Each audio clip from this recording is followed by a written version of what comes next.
बड़ी तफसीलन इस पे बात भी की थी। अभी जो इन्होंने ज़ाहिर है कि स्लैब सिस्टम में ये 2.25 किया है, और पहले हमें जैसे कि कल नई मीर साहब भी बता रहे थे कि हमारा मैक्सिमम 1.15 समथिंग जाता है। तो ये क्या डिफरेंस क्या पड़ा है इसमें? जो कल बात हो रही थी वो हो रही थी इनकम टैक्स की। ये जो 2.25 है ये विदहोल्डिंग टैक्स है। There two different categories. जो विदहोल्डिंग टैक्स है वो आपने जो चीज़ खरीदी है बेची है उसकी प्राइस में होती है। इनकम टैक्स वो होती है कि जो आपने नफ़ा करा है उसके ऊपर। तो these are two different things, जो इनकम टैक्स है और जो विदहोल्डिंग टैक्स है।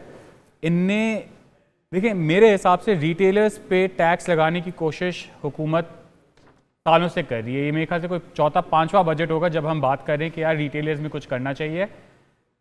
We may not be there 100% उधर नहीं होंगे शायद, बट एक स्टेप तो लिया है हमने उस तरफ। ठीक है, रियल एस्टेट पे भी एक स्टेप आपने लिया है, आपने डायरेक्शन ली है। ये चीज़ें रिफाइन होंगी एज एंड व्हेन आप आगे जाते रहेंगे, बट कंप्लीट इसको हम ये बोलना भी गलत होगा कि कुछ भी नहीं करा। शायद जितनी एक्सपेक्टेशंस थी 100% तक वहाँ नहीं पहुँचे, बट आपने डायरेक्शन वो पकड़ा है। अभी भी बहुत सारी जगहें हैं जहाँ पे आपको टैक्स कर देना चाहिए था। लार्ज फार्म होल्डिंग्स पे अभी भी टैक्स नहीं है। एग्रीकल्चर का अभी तक क्लियरिटी पूरी नहीं आई है कि सब अभी तक बजट देख रहे हैं कि उनको किस तरह टैक्स नेट में लाया है, बट आहिस्ता आहिस्ता ये हो रहा है। ये मेरे हिसाब से जो दो स्टेप्स हैं रियल एस्टेट और रिटेल दोनों की तरफ step in the right direction है। ये स्टेप लेने से क्या वो जो हम एक अरसे से बात कर रहे हैं कि नॉन फाइलर रिटेलर्स को हम कन्वर्ट करना चाह रहे हैं या अट्रैक्ट करना उसमें कोई कामयाबी आपको लगती है? ये पहला स्टेप है, इसका इफेक्ट आएगा। देखिए economy and taxation is not a precise science. ये ओवरनाइट तो हो नहीं सकता। मैंने ये करा है और ये उसका वही रिस्पॉन्स आए।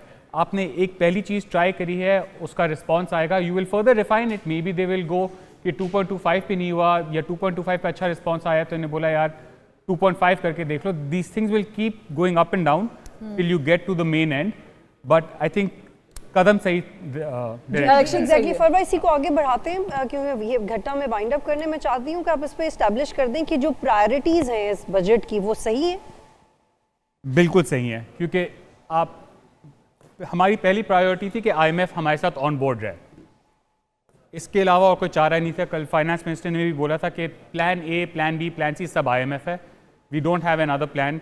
तो उस हिसाब से अगर हमने टैक्स की महसूलात अगर बढ़ाई हैं और अगर हमने टारगेट रखा है 13 ट्रिलियन 12.9 ट्रिलियन का और उसके हिसाब से टैक्सेशन लगाई है, तो इस बजट के हिसाब से तो वो बिल्कुल सही हमारी प्रायोरिटीज़ हैं।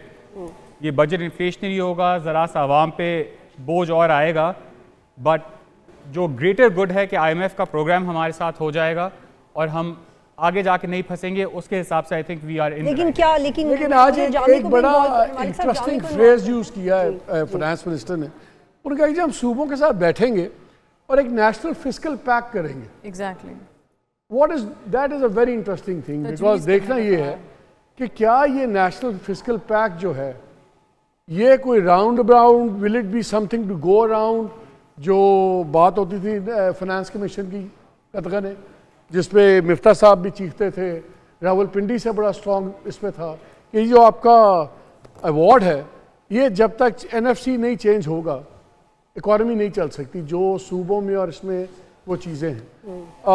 बजट से पहले हम सुन रहे थे बात कि जी शायद इजाज़त मिल जाए सूबों को कि अपना डेट रेज करें डायरेक्टली इंटरनेशनली। इंडिया में स्टेट्स कैन डू दैट कि आप अपना डेट रेज करें अपने प्रोजेक्ट। अब मैं अब देख रहा था कि इसके अंदर इन्होंने टेंस ऑफ बिलियंस लगाए हैं जो प्रोविंशियल प्रोजेक्ट्स के लिए हैं। हमने K4 में ये करना है, कराची में ये करना है, इंफ्रास्ट्रक्चर वहाँ करना है। आपने क्यों करना है? फेडरल गवर्नमेंट ने, आपके पास जहर खाने के पैसे नहीं हैं, सूबों के पास पहले ही सरप्लस फंड्स हैं। तो भाई आप फेडरल गवर्नमेंट के काम करें ना, आप उनमें क्यों चीज़ों में मामे क्यों बन रहे हैं? हमें जो ये है ना कॉन्सेप्ट चौधरी बनने का शौक, उससे हम बाज नहीं आते।